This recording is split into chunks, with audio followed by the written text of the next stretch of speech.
Dad tried to move in with my stepmom's family behind my back, so I kicked them out. John, whenever he visits because I can't stand his smug expressions silently making fun of me. Your dad seems quite nice. At his age, he's charming and still has his way with the ladies, but such a sight is not something I would ever appreciate. I can't help it. I hate his charming face, and I'm incredibly angry at myself for not being open to forgiveness. The man on the other side, my father, whom I haven't quite forgiven, it's just been tricky. Almost 16 years for him to entirely walk out of my life and never glance back. I'll just call it how it is, the moment he turned his back, narrowly avoiding my confessional prayers. Mom died so abruptly, and their chaotic breakup had really upended my mental health. They had me at a very late age, hadn't expected me at all, but they cherished me. I was 12 at the time. My father left and Mom, not even a year later, was diagnosed with breast cancer. Although the ailment itself wasn't a rare condition, the diagnostic period was so brief. I regret not spending much time with her as a child because she worked very hard to give me a good life. She didn't miss being with me, she always made time for me and skipped work, if necessary, just to ensure that I had time with her and her undivided attention. So after she died, I felt completely hopeless and finished, as though I had nothing left to carry on for someone who made it their only purpose to make sure I led well. I wasted no time in dropping out of high school, but got my GED eventually, and then switched to a full-time job and cut off all communication with my father. Over the years, he has made a few attempts to reconnect with me. I even learned that he'd developed a junior version of his personality after leaving, impregnating a co-ed 8 years after I was born, and those are dreadful, but Dad's evasive maneuvers every time I see a message or friend request from him. He used blaringly innocent excuses, one after the other, and slowly his persistent breakthrough to connect died down.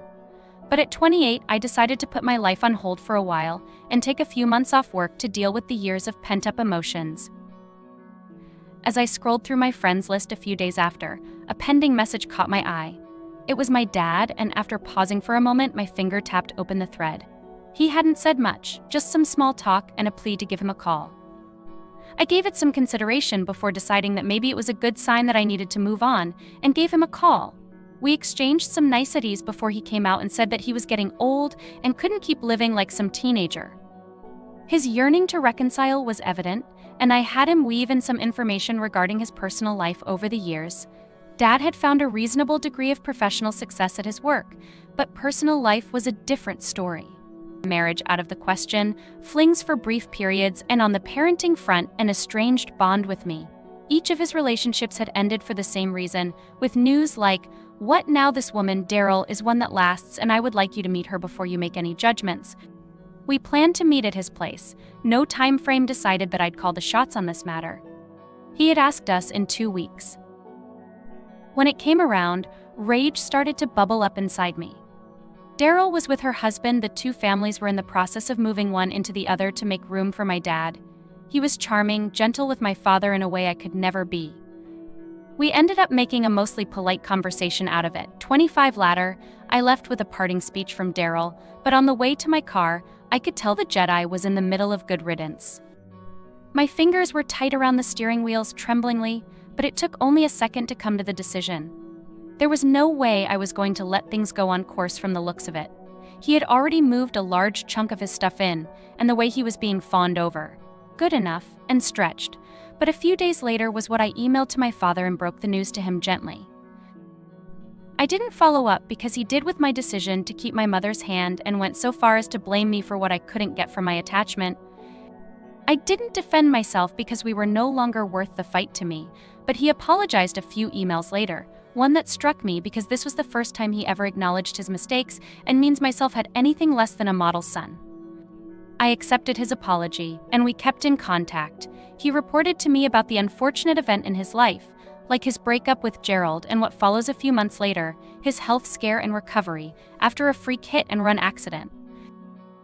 It was nice to hear that he was opening up to me because I made an active consternation to keep my heart tied to myself. So it was a bit surprising when he contacted me last month and told me that he was getting remarried. No tag-along husband this time. Relief was my immediate feeling, and then came an emotion that I hadn't felt in a while, happiness, and that was why I agreed to attend the family introduction of her siblings to Asher when he popped the question.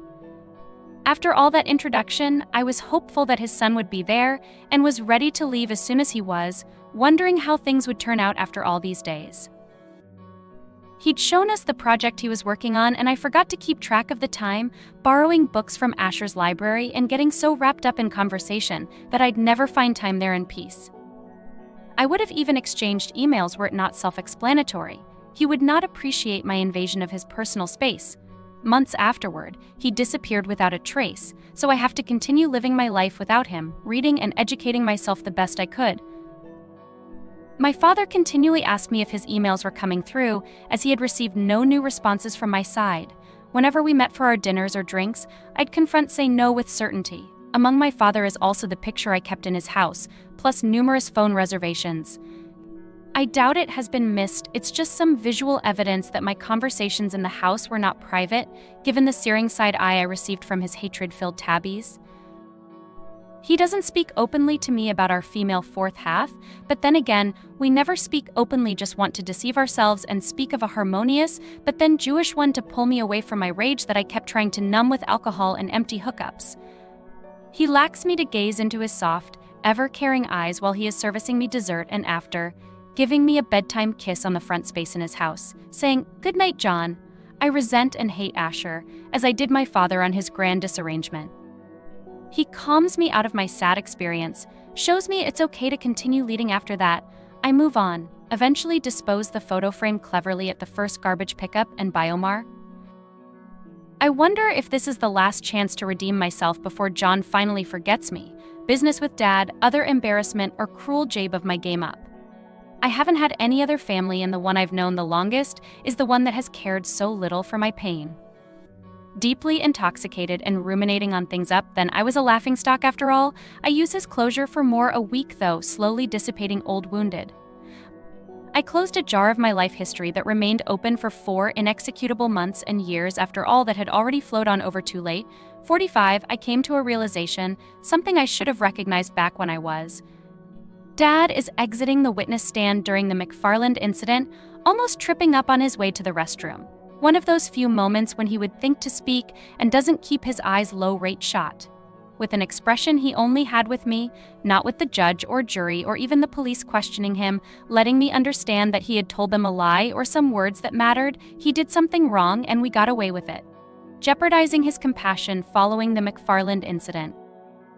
I took his cue because I didn't want to be a troublemaker than I already was, or I didn't want all the congregated in the courtroom to witness my tragic humiliation, so I didn't dare speak up. They were asking if he would get alcohol-free beers to continue his Man Friday part, and he said yes, because I'm off the wagon and into my one last Janice free fling. I didn't understand any of this back then, all I knew was that he coaxed me into something similar before. I joined him. I didn't allow the receptionist giving me money, but didn't because it was of me to brush it off without much of a glare at him. I regret not putting up a fight to him, to not do something just beyond a resigned sigh, and to not express this increscence I felt toward him. I just lay there in my bed and failed to me in my door with rage because I couldn't match back. But who gave drunk 3 flum up a fight at all, until I turned 28 after spending the final 4 years of my life watching my father ends with the help of that worthless Man Friday? Bloody curtain drops on the old wretched drama headed by the magnificent Lion and protected by sassy Judy, who was stupid enough to struggle to be the representative of one who didn't want to be rescued. 10 moons span over, John moved on again into his warm, sassy Judy embracing life that he tried to mend, that he tried to live as best as he can push him as he has not sent him back, care and being scorned by men. He's scared to show any weakness, otherwise I will be ready to pounce back with a witty line to reenact. So he delays the pain for work, for each of the time, knowing that there will always be an attack from the witty lion awaiting him, just so sick of it. And an idea rings in my head for pretty comical and humorous poems, and that also witty tri-petition for a pretty lady by. There's another letter in your suitcase. Each drawer is yanked out, all the life's back between itself shattered on the floor.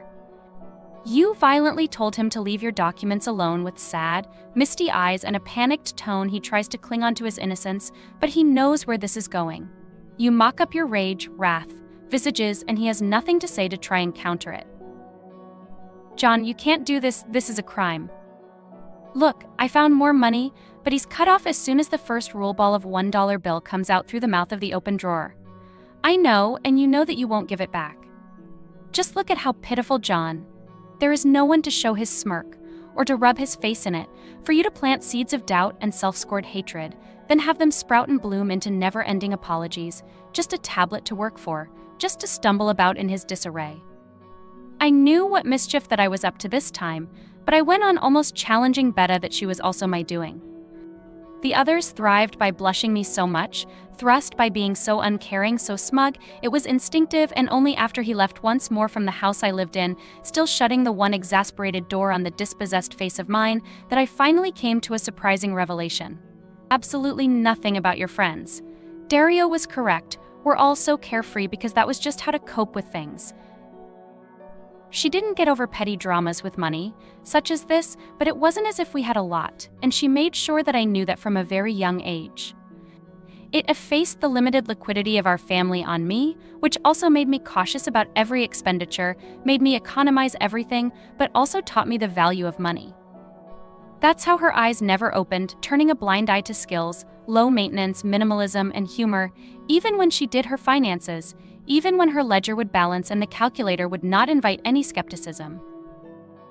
Perhaps I might have objected if I had seen her financial capabilities suffer, but that never happened because she doubled down even during her greater good deals, better rates, lesser dangers, and asking for her just rewards.